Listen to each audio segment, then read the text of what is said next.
Story की starting में हम देखते हैं कि तेओंग की वाइफ वायन रात के 10 बजे हॉल में सोफे पे बैठी हुई थी और वो तेओंग के आने का इंतजार कर रही थी। तेओंग वैसे तो हमेशा घर लेट से ही आता है, पर आजकल कुछ ज्यादा ही उसे देर हो जाती है और कभी कभी तो वो सुबह ही घर आता है। इसलिए वायन उसका इंतजार कर रही होती है, लेकिन बाद में रात के 12 बजे उसे चिंता होती है कि तेओंग अभी तक क्यों नहीं आया है, तो वो उसे कॉल करती है, पर त्यों कॉल पिक नहीं करता। उसका इंतजार करते करते वो वहीं पे बैठी बैठी सो जाती है। अब सुबह होती है और डोर की बेल बजने लगती है। वायन की आंख खुल जाती है।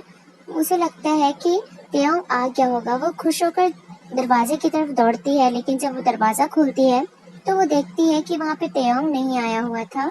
उसकी फ्रेंड जो कि नेबर थी, सूजी, आई हुई थी और वो सूजी से पूछती है, अरे सूजी, तुम इतनी सुबह सुबह क्या बात हुई? सूजी कहती है, अरे अभी तो सुबह के 11 बजे हुए हैं और मैं अपने हस्बैंड के साथ ना पेरिस जा रही हूँ, तो क्या तुम ये चाबी रख लो कि जब हम वापस आएंगे तो हमें वापस कर देना। वायन कहती है, अच्छा ठीक है, वैसे एंजॉय करना तुम। तो सूजी कहती है कि हाँ वायन, एंजॉय तो करूंगी, लेकिन मुझे तुम्हें देखकर बुरा लगता है। जब से तुम यहाँ शादी करके आई हो, मैंने तुम्हें कभी त्यों के साथ बाहर जाते नहीं देखा। यहाँ तक कि तुम बाहर निकलती भी नहीं हो। तुम्हारे बीच सब कुछ ठीक तो है ना? वैसे भी अगर कुछ ठीक ना भी हो, तब तुम बाहर घूमोगे निकलोगे तभी तो सब कुछ ठीक होगा ना। उसकी बात को काटते हुए वैन कहती है, अरे नहीं नहीं सूजी, ऐसी बात नहीं है, वो मुझे बाहर निकलना ही पसंद नहीं है और त्यांग भी काम के सिलसिले में बाहर रहता है, इसलिए नहीं हो पाता जाना हमारा। तो सूजी समझ जाती है कि वैन बहाने मार रही है, तो उसे कहती है, अच्छा ठीक है वैन, बहाने बहाने मत मारो, मैं चलती हूँ, बाय। वैन भी उसे बाय कहकर दरवाजा बंद कर लेती है। वो घड़ी की तरफ देखती है तो सच में घड़ी में 11 बज रहे होते हैं। वो परेशान हो जाती है। वैन सोचती है, क्यों अभी तक घर नहीं आया, क्या हुआ, अचानक उसने कुछ बताया भी नहीं। वायन मिस्टर पार्क जिमिन को कॉल करती है, जो कि तेओ का बिजनेस मैनेजर होता है। जिमिन कॉल पिक करता है। Hello Mrs वायन। वायन कहती है, जिमिन, मिस्टर किम कहाँ है? जिमिन कहता है, मिस्टर किम तो कल से ही ऑफिस नहीं आए मैम, वो कह रहे थे कि वो कहीं बाहर जा रहे हैं। वायन कहती है, हाँ लेकिन कहाँ? जिमिन कहता है कि मिसेस वायन आपको नहीं बता कर गए क्या? मुझे भी नहीं पता वो कहाँ गए हैं। वायन ने जल्दी से फोन कट कर दिया। त्योंग को फोन लगाया, त्योंग ने फोन कट कर दिया। वायन ने दोबारा कॉल किया तो इस बार त्योंग ने कॉल पिक कर लिया था। त्योंग कहता है, दिमाग खराब है तुम्हारा, मीटिंग में हूँ मैं, कॉल पे कॉल करने की क्या जरूरत है तुम्हें? वायन कहती है, तय तुम मीटिंग में हो, घर क्यों नहीं आए? और मिस्टर जिमिन कह रहे थे कि तुम बाहर गए हो, तुमने मुझे बताया भी नहीं। त्योंग कहता है कि हर बार तुम्हें बताना जरूरी है क्या कि मैं कहाँ जा रहा हूँ, कहाँ आ जा रहा हूँ? हाँ चलो फोन रखो, दिमाग मत खराब करो मेरा। वैन कहती है, तय तय मेरी बात तो सुनो, घर कब आओगे तुम, इतना तो बता दो। त्योंग कहता है कि आ जाऊंगा जब मेरा मन करेगा, समझी, फोन रखो तुम अभी। वैन कहती है, तय सुनो तो, लेकिन त्योंग फोन कट कर देता है। वैन की आंखों से आंसू बहने लगे और वो जमीन पर बैठ गई और रोने लगी। वैन कहती है, पता नहीं हमारे बीच कब सब कुछ ठीक होगा, ये हमेशा ऐसा ही करता है, कभी मुझे कुछ बताता भी नहीं, आखिर मैं इसकी जिंदगी में अपनी जगह कैसे बनाऊं? दूसरी तरफ त्योंग किसी मीटिंग में नहीं होता, वो अपनी गर्लफ्रेंड एलिशा के साथ पेरिस में था और एलिशा और त्योंग इंटीमेट हो रहे थे। एलिशा कहती है, तय एक राउंड और, मेरा बहुत मन कर रहा है ना, प्लीज ना बेबी। त्योंग कहता है, बेबी उस वायन ने फोन करके मेरा पूरा मूड खराब कर दिया, बाद में करते हैं, अभी मेरा मूड नहीं है। एलिशा कहती है, तय तुम उसे डिवोर्स क्यों नहीं दे देते? वैसे भी कब तक हम ऐसे छुप छुप कर मिलते रहेंगे? त्योंग कहता है, एलिशा मैं उसे डिवोर्स नहीं दे सकता, मेरे डैड जब तक जिंदा हैं वो ऐसा नहीं होने देंगे। एलिशा कहती है, तो मेरा क्या होगा तय, तुम्हारी वाइफ मुझे पन्ना है और तुम बस अपनी जरूरतें पूरी करते हो मुझसे। तब त्योंग कहता है, एलिशा ऐसी बातें मत करो, जरूरी नहीं है कि मैं तुम्हारे साथ रहता नहीं हूँ, इसका मतलब ये नहीं कि मैं तुमसे प्यार नहीं करता, मैं सिर्फ और सिर्फ तुमसे ही प्यार करता हूँ। उस वायन से तो मैं परेशान हूँ, पता नहीं मैं उससे अपना पीछा कैसे छुड़ाऊँ। जब नहीं तो कहती रहती है खाना खा लो, कहाँ हो, क्या कर रहे हो, दुनिया दादी दिमाग खराब करके रखा उस लड़की ने मेरा।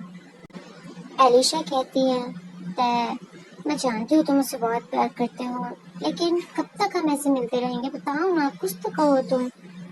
तो त्योंग कहता है कि बेबी कुछ टाइम की बात और है, फिर मैं उसे डिवोर्स दे ही दूंगा, चाहे कुछ भी हो जाए। आई लव यू माई बेबी, मैं तुमसे ही हमेशा प्यार करता हूँ और तुम्हारे साथ ही रहना चाहता हूँ। I love you Elisha. त्योंग उसे आई लव यू बोलकर उसके फोरहेड पे किस कर देता है। एलिशा भी उसे कहती है आई लव यू टू। त्योंग कहता है कि चिंता मत करो, एक दिन तुम मेरी ही वाइफ बनोगी। एलिशा कहती है I trust you baby. Flashback. त्योंग एलिशा को कॉलेज टाइम से ही डेट कर रहा था। वो दोनों एक दूसरे से बहुत प्यार करते थे, पर उसके डैड एलिशा को पसंद नहीं करते थे और उसके डैड ने अपने दोस्त सियोजिन की बेटी वायन से त्योंग की शादी तय कर दी। त्योंग ने काफी मना किया कि मुझे उस लड़की से शादी नहीं करनी, लेकिन त्योंग के पापा ने उसे ये धमकी दी कि अगर वो वायन से शादी नहीं करेगा तो तय के डैड उसे प्रॉपर्टी से बेदखल कर देंगे। लेकिन तय फिर भी मना कर रहा था, लेकिन एलिशा ने त्योंग को फोर्स किया कि वो उससे शादी कर ले, नहीं तो प्रॉपर्टी हाथ से चली जाएगी। बाद में हम उसे कैसे भी करके अपनी जिंदगी से निकाल के एक दूसरे से शादी कर लेंगे। तो त्योंग उसकी बात मानकर वायन से शादी कर लेता है।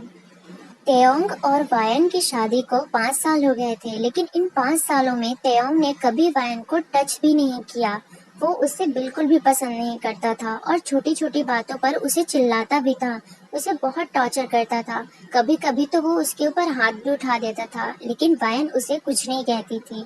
वो बस चुपचाप उसके सारे बर्तावों को सह रही थी।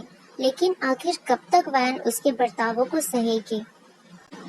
यहाँ कहानी में वापस आते हैं और हम देखते हैं कि त्योंग और एलिशा वापस अल्टीमेट हो रहे थे और दूसरी तरफ वायन जमीन पर पड़ी हुई सिसक सिसक कर रो रही थी और वो सोच रही थी कि वो क्या करे, न जाने कैसे वो वी को एहसास दिलाए कि आखिर वो उसकी पत्नी है और उसे कैसे ट्रीट करना चाहिए।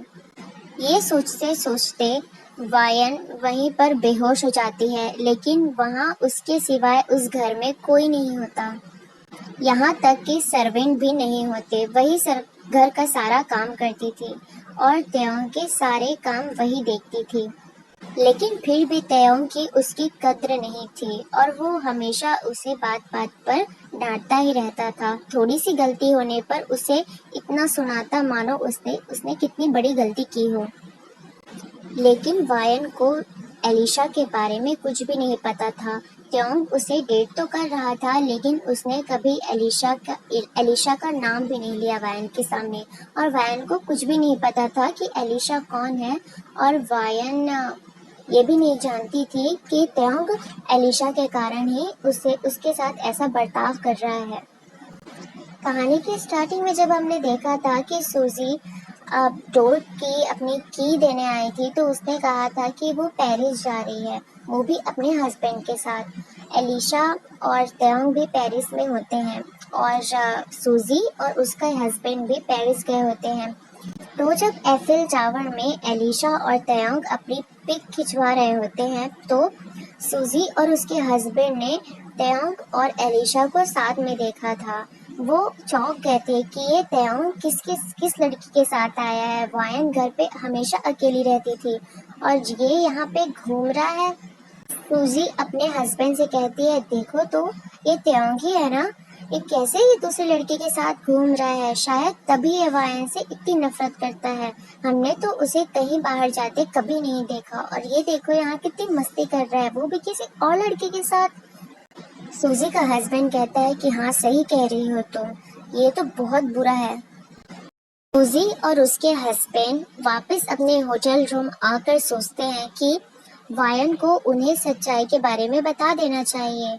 तो उसका हस्बैंड कहता है कि रहने दो सूजी, आखिर तुम उसे बताओगी और वो यकीन भी नहीं करेगी क्योंकि वो त्योंग के ऊपर इतना विश्वास जो करती है। तो सूजी कहती है कि उसे विश्वास करना होगा, आखिर मैंने उन दोनों की फोटो भी क्लिक की है। मैं उसे फोटो सेंड करूंगी और सारी बातें बताऊंगी, वो जरूर यकीन करेगी। तो उसका हस्बैंड कहता है, वाह तुमने बहुत अच्छा काम किया है, अभी उसे ये फोटो सेंड कर दो और त्योंग के बारे में सब कुछ बता दो। सूजी वायन को कॉल करती है। वायन घर पर अकेली बैठी होती है, उसके पास करने को कुछ भी काम नहीं होता। अचानक फोन बजने लगता है, वो फोन पिक करती है। सूजी कहती है, हेलो वायन, क्या कर रही हो? वायन कहती है कि अरे सूजी, तुम कैसा कैसा रहा तुम्हारा पेरिस का सफर, तुम वापस आ गई क्या? तो सूजी कहती है, अरे वापस कहाँ आई हूँ, अगर वापस आती तो तुमसे चाबी नहीं मांगती क्या मैं?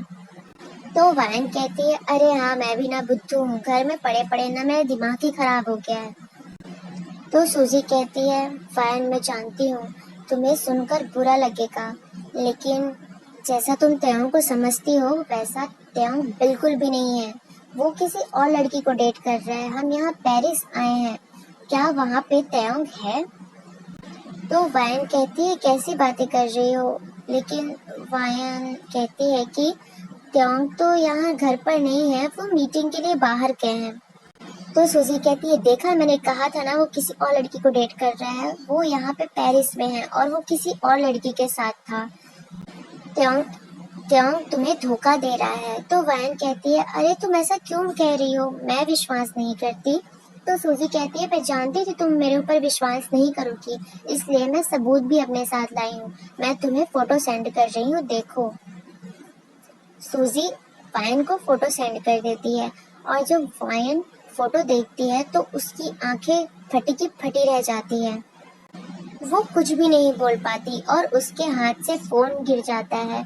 सूजी हेलो हेलो कहती है, लेकिन फोन का कनेक्शन कट गया होता है क्योंकि फोन स्विच ऑफ हो गया होता है गिरने के कारण। वायन सदमे में चली गई होती है, वो सोफे पे गिर जाती है, सोफे पे गिर जाती है और कहती है कि ऐसा नहीं हो सकता, त्योंग मुझे धोखा नहीं दे सकता। लेकिन त्योंग मुझसे प्यार भी तो नहीं करता, वो ऐसा क्यों कर रहा है मेरे साथ? अगर वो किसी और लड़की से प्यार करता था तो कह देता एक बार कि वो मुझसे प्यार नहीं करता, मैं उसकी जिंदगी से चली जाती। लेकिन वो मुझे 5 साल से चीट कर रहा है और मैं उसका प्यार समझ के चुपचाप सहती रही कि चलो कभी तो वो मुझसे प्यार करेगा, कभी तो मुझसे प्यार करेगा। लेकिन नहीं, वो मुझसे कभी प्यार कर ही नहीं सकता, वो मुझे सिर्फ झेल रहा है। अब मैं उसे और झेलने नहीं दूंगी, मैं यहाँ से बहुत दूर चली जाऊंगी। रात का समय था और वायन बहुत जोर जोर से रो रही थी। वायन ये सदमा बर्दाश्त नहीं कर पाती और वो अपने आप को हार्म करने लगती है। वो अपना सिर दीवार में पटकने लगती है और कहती है, क्यों आखिर त्योंग ने मेरे साथ ऐसा किया? क्यों आखिर क्यों? मुझ में क्या कमी है? क्या मैं अच्छी नहीं दिखती? मैं बहुत बुरी हूँ? क्या मैं इतनी बुरी हूँ कि कोई मुझसे इतने सालों में प्यार भी ना कर पाए? इन 5 सालों में ना उसने मुझे छुआ, ना उसने मुझे कभी देखा, क्या मैं इतनी गंदी दिखती हूँ? वो आईने में खुद को देखने लगी और आईने को तोड़ने लगी और कहती है कि मैं अगर सुंदर नहीं दिखती तो मैं अपना चेहरा ही मिटा दूंगी। वो कांच के टुकड़ों को लेकर अपने गाल पे, अपने चेहरे पे रगड़ने लगती है और उसके कारण उसके गाल और फोरहेड कट जाता है, जिसके कारण बहुत खून बहने लगता है और वो वहीं पर बेहोश हो जाती है। वो इतने सदमे में होती है कि उसे एक दिन तक होश नहीं आता। नेक्स्ट डे हम देखते हैं कि वायन पड़ी हुई होती है और अचानक उसे होश आ जाता है। जब वो उठती है तो देखती है उसके चेहरे पर ब्लड ही ब्लड है और जब वो आईने में खुद को देखती है तो वो कहती है कि शायद मैं बहुत ही ज़्यादा बुरी दिखती हूँ, अब मैं और यहाँ नहीं रुकूंगी, मैं त्योंग की ज़िंदगी से चली जाऊंगी। आखिर उसे भी खुश रहने का हक है, अगर वो मेरे बिना खुशी देखता है तो उसे खुशी मैं अच्छी तरह से दिखाऊंगी। वायन मुंह धोकर आती है और अपना सामान पैक कर लेती है। तभी अचानक डोर की बेल बजने लगती है। जब वो गेट खोलती है तो वो देखती है कि वहाँ पे त्योंग आया हुआ था। तो आर्मी ये स्टोरी यहीं तक मैं उम्मीद करती हूँ आपको ये स्टोरी अच्छी लगी होगी। नेक्स्ट पार्ट मैं जल्दी अपलोड कर दूँगी। अगर आपको ये स्टोरी अच्छी लगी हो तो प्लीज़ लाइक करना और नेक्स्ट पार्ट के लिए सब्सक्राइब करके बेल आइकन प्रेस कर देना ताकि मेरी नोटिफिकेशन आपको तुरंत मिले। Thank you army. Next part में मिलते हैं। Bye bye.